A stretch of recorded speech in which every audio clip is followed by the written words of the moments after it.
You want to spend less money and less time on sticking up bloody speed cameras and putting out speed vans just to capture decent people whose attention might have strayed momentarily, and all of a sudden they're like 4 miles an hour over the speed limit, and potentially some of them out of a job because of it, and having to pay a whacking great fine and getting points and all of that. You want to stop doing that, and you want to start spending that money and deploying the equivalent in resources to properly police the road.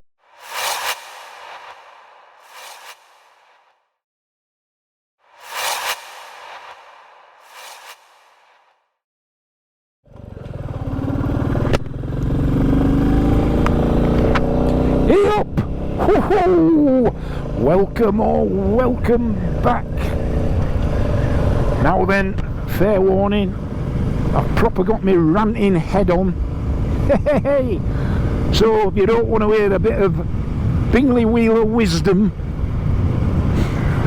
then I suggest you either switch off or turn down the volume.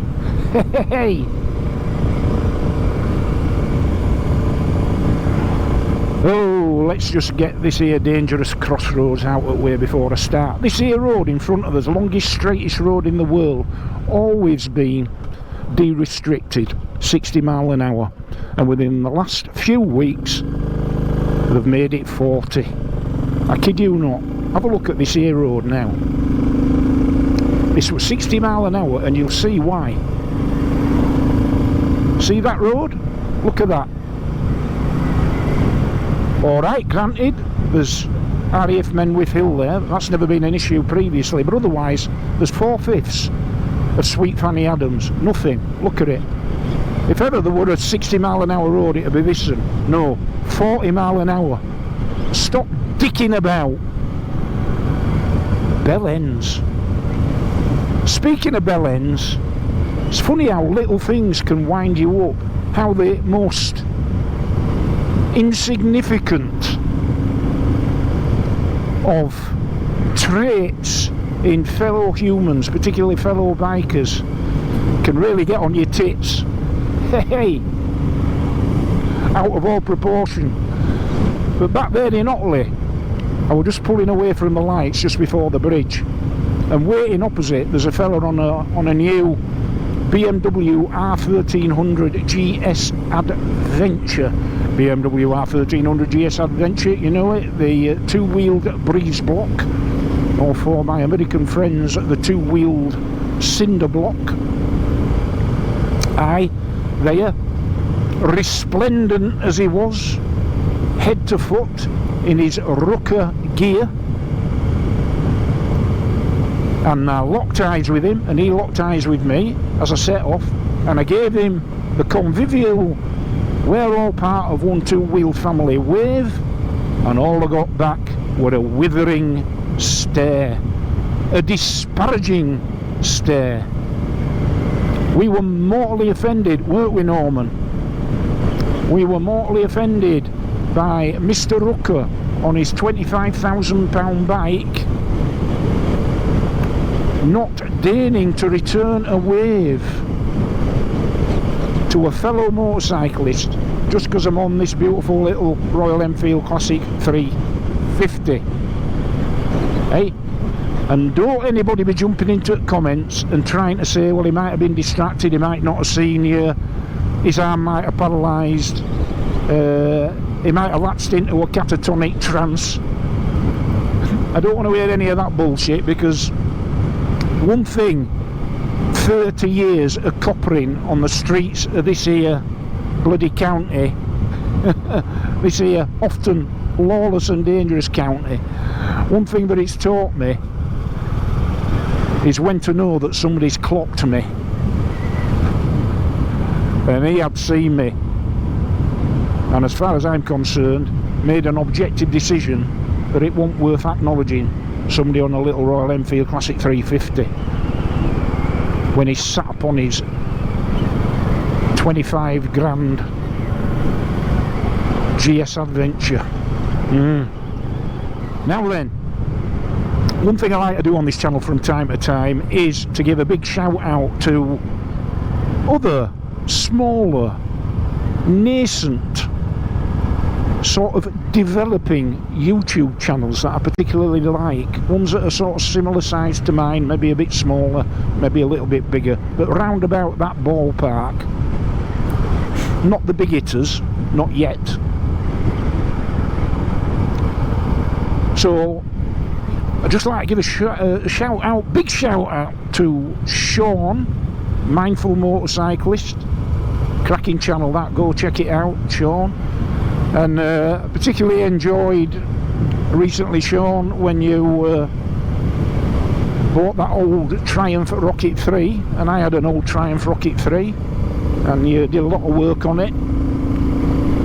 And recently you bought a Honda Pan-European ST1100. Aye, and I also used to have one of those. In fact, my Honda ST1100 Pan-European, which I had for a good 7 years and a lot of miles, is the most used, most faithful bike that I've ever had, and certainly the bike that I've had for the longest period of time, and it never let me down. And I remember back in the early 2000s when I got promoted to Chief Inspector, which of course was a good news day for me, and then I found out I'd been posted to Huddersfield, which were a bad news day, because nowhere near where I live. So them two cancelled each other out. Pay increase went straight down toilet with increased travelling expenses. But anyway, that Pan-European took me from Bingley to Huddersfield every working day, all hours of the day and night, all weathers, never let me down. But suffice to say that yes, the swing arm did disintegrate, and as a lot of people have commented to Sean on his channel, the ST1100 swing arms were basically made of chocolate and foil. That's it, didn't last 2 minutes. They're only Achilles heel, really. An otherwise absolutely legendary bomb-proof touring motorcycle. Not uncommon to do 200,000 miles, those bikes, easy.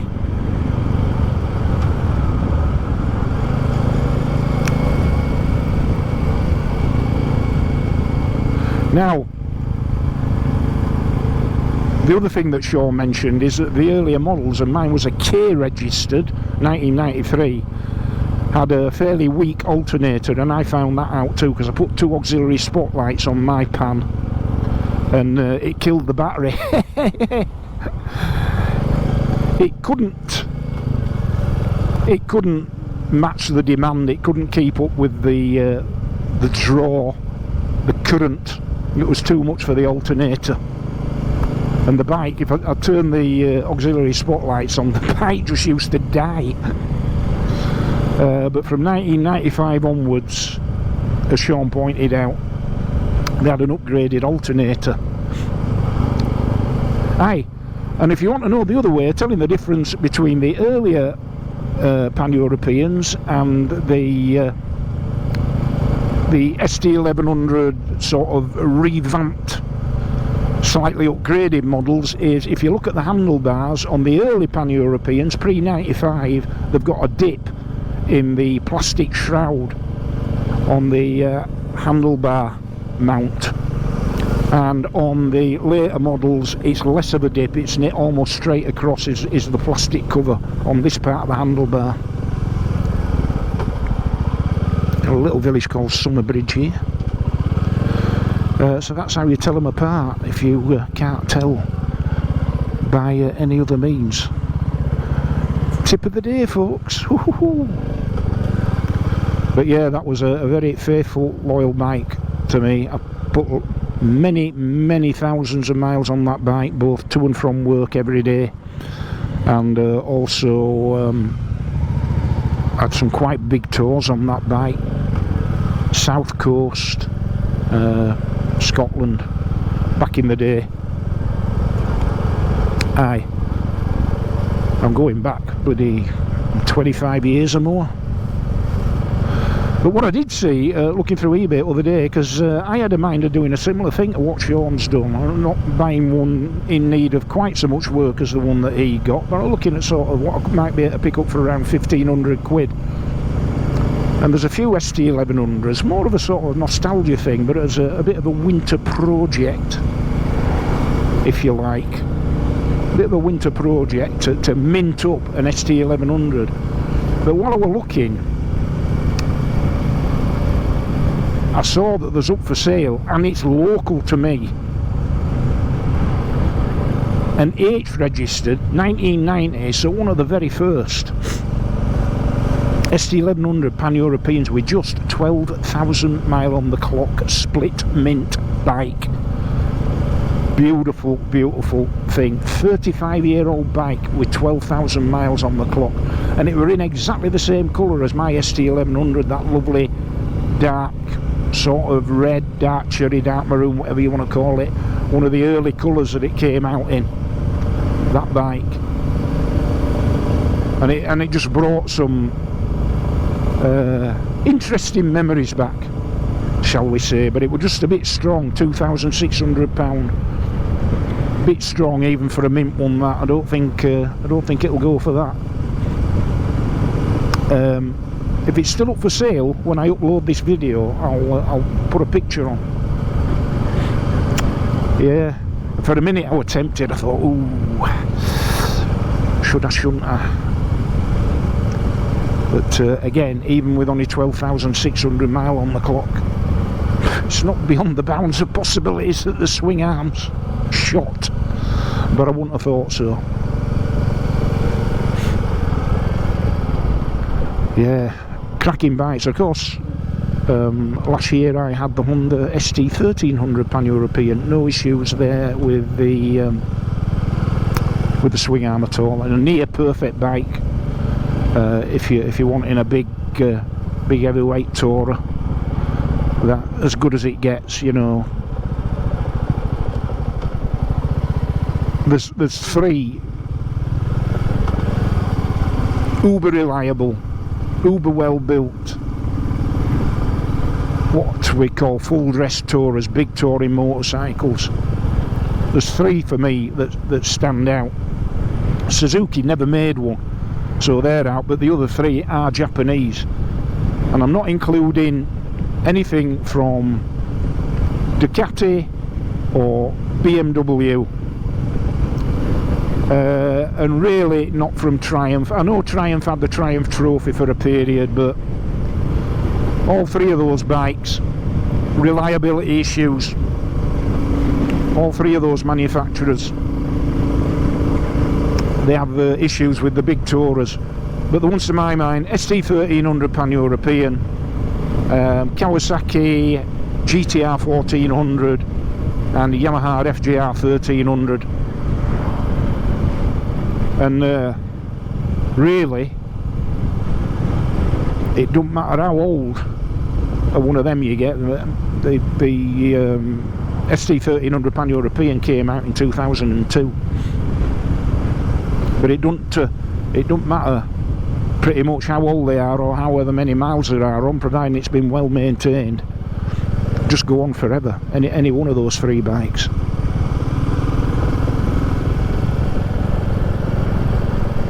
Aye, so yeah, Mindful Motorcyclist Sean, go give him some loving.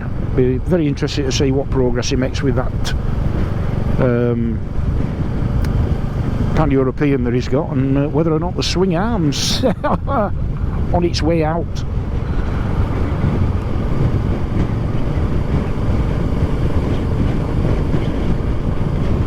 I was out and about in and around Bradford this morning, doing my little twice a week morning delivery job to nursing homes and what have you. And just the bloody traffic in Bradford. Got away from one of my colleagues there, one of my motorcycle colleagues there. Don't know who it was. Be North Yorkshire, not West Yorkshire here. but at least he acknowledged me, which is more than BMW man did. So, police officer on a BMW, I get a wave. Mr. Rucker on his BMW, no. Section 1 stare. So go bollocks. Thank you, officer, for restoring my faith. Where were I? Oh, aye, yeah, so I'm riding round Bradford and talk about the state of driving. It's just getting worse. I was getting cut up, turned right in front of, blasted past at 2 and 3 times the speed limit. Oh, it were just far too many near-death experiences. And what needs to be done is the authorities who are charged with maintaining law and order on the roads, and I don't mean the street cops like that cop back there, I don't mean the people at the sharp end, they just have to do what they're told. I'm talking about the powers that be. So that's two, that's those in charge, those setting operational policy for the roads, and those holding the purse strings. And what I've got to say to those two groups of people, which actually amount to one group of people basically, they're one homogeneous group if you think about it, is you want to spend less money and less time on sticking up bloody speed cameras and putting out speed vans just to capture decent people whose attention might have strayed momentarily, and all of a sudden they're like 4 miles an hour over the speed limit, and potentially some of them out of a job because of it, and having to pay a whacking great fine and getting points and all of that. You want to stop doing that, and you want to start spending that money and deploying the equivalent in resources to properly police the roads. And it can be intelligence led, and the intelligence will show that places like Bradford, and it's not just Bradford, but places like that have a big problem, and it needs addressing, and the way to address it is to police it properly. And that means having well-resourced, well-numbered, well-equipped specialist road policing officers out in numbers, doing intelligence-led policing, proactive policing. And you want to be doing more of that, and you want to be doing less of, oh, we can't be arsed, so let's just stick up some bloody speed cameras, right? That's my 2 penneth. As an ex-road traffic police officer, that is my 2 penneth. Stop dicking about with passive measures that only capture decent people for the most part. They never catch the really bad people. Stop doing that and start putting the money into proper roads policing, where not only enforcement methods can be effectively used, but also discretion can be employed where appropriate, right? Sort it out, you shower of bellends. Speak to you in a bit.